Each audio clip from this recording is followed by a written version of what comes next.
제약 바이오 산업이 한국의 4차 산업 신성장 동력으로 부상하고 있습니다. 글로벌 시장에서도 기존 산업을 뛰어넘는 새로운 먹거리 산업으로 제약 바이오 시장이 주목받고 있는데요. 데일리팜 가인호 팀장과 함께 국내 제약 산업의 현주소와 미래에 대해서 얘기 나눠보겠습니다.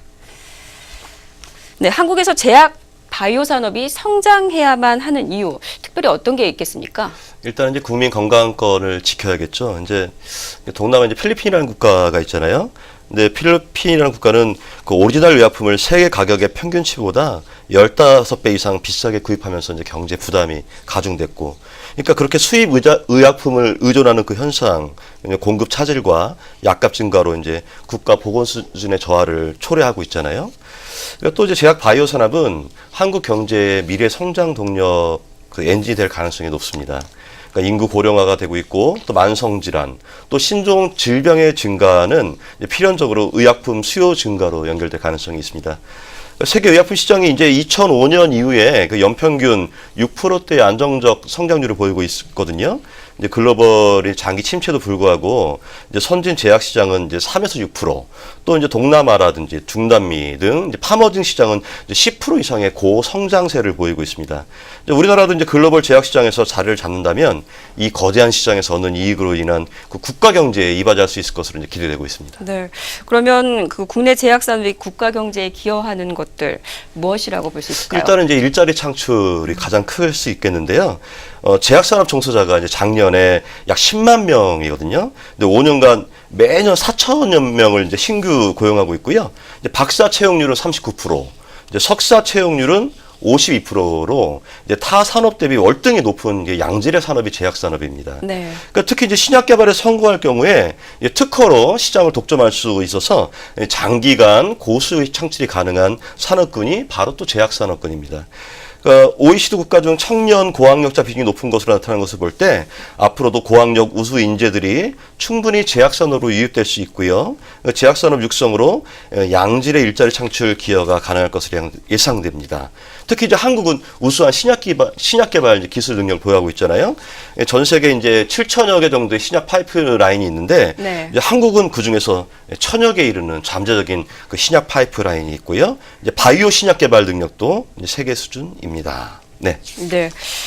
뭐 일자리 창출을 위해서라도 국내 네. 제약 산업 발전을 해야 될 것 같은데, 그렇다면은 이 발전을 위한 방안 어떤 거라고 볼 수 있을까요?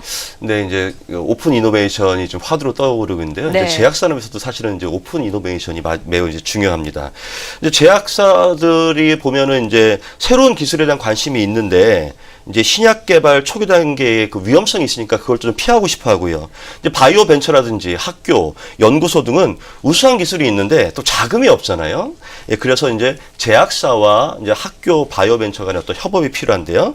산학연, 이제 벤처, 이런 매력 있는 원천 기술을 개발하고 또 막대한 자금이 필요한 단계에 있는 다국적 제약 기업도 유인하는 방법이 이제 필요할 걸로 보입니다. 특히 이제 연구개발 이제 활성화를 위해서는 정부 이제 지원이 좀 필수인데요. 네. 그러니까 스위스가 아주 대표적인 이제 정부 지원이 활발한 국가인데요. 또 벨기에도 마찬가지입니다. 정부 R&D 투자 비율이 이런 국가는 40%를 넘고 있거든요. 이렇게 파격적인 세제 지원과 또 행정 절차 간소화를 지원하면서 신약 개발을 독려하고 있습니다. 이런 결과로 인해서 얀센이라든지 USB 등 그 벨기에 제약 기업의 임상 시험 전문성이 높아지면서 다국적 제약사들의 관심을 유도하고 있습니다. 네. 네. 최근에는 사실 4차 산업혁명 시대가 좀 네. 화두가 되고 있습니다. 네, 뭐 제약 산업에 있어서도 4차 산업혁명이라고 하면 어떤 게 있을까요? 4차 산업혁명 시대에 이제 국내 제약 바이오 산업도 혁신적인 기술을 적극 도입해야 되는 그런 상황인데요. 특히 이제 인공지능으로 이제 명명되는 AI. AI 기술이 이제 데이터를 쉽게 분석하고 관리할 수 있고 또 신약 개발 비용을 절감할 수 있거든요. 그래서 큰 관심을 가지고 지켜봐야 될 것 같습니다. 무엇보다 이제 미래 한국 제약 시장은 이제 신약 개발 글로벌 허브 역할을 담당해야 하는데 결국 또 이래서 정부 역할이 또 중요한데요. 제약 바이오 산업의 미래 산업으로서의 육성을 위해서 정책 방향성도 재검토해야 합니다. 정부도 이제 글로벌 기준에 수렴하는 세액공제, 세지원을 강화하고 해야 되고요. 또 기업 경영의 예측 가능성을 위한 약가 제도의 안정적 운영이 필요합니다. 국내에서도 이제 제약 기업을 대표하는 그 제약 바이오 협회가 있잖아요. 그 제약 바이오 협회가 이제 인공지능 신약 개발 지원센터 이제 설립을 검토하고 있고요. 산업의 전체적인 규모가 커질수록 있도록 정부 R&D 투자 확대도 이룰 수 있도록 다 함께 노력해야 되는 이제 상황입니다. 근데 국내 제약 바이오 기업들이 바라는 정부 지원이 만약에 현실화 된다면 네. 이를 계기로 한국 제약 시장이 국내 글로벌 기업이 융합하는 신약 개발의 장이 될 수 있을 것으로 기대하고 있습니다. 네, 지금까지 가이노 데일리판 부장과 얘기 나눠봤습니다.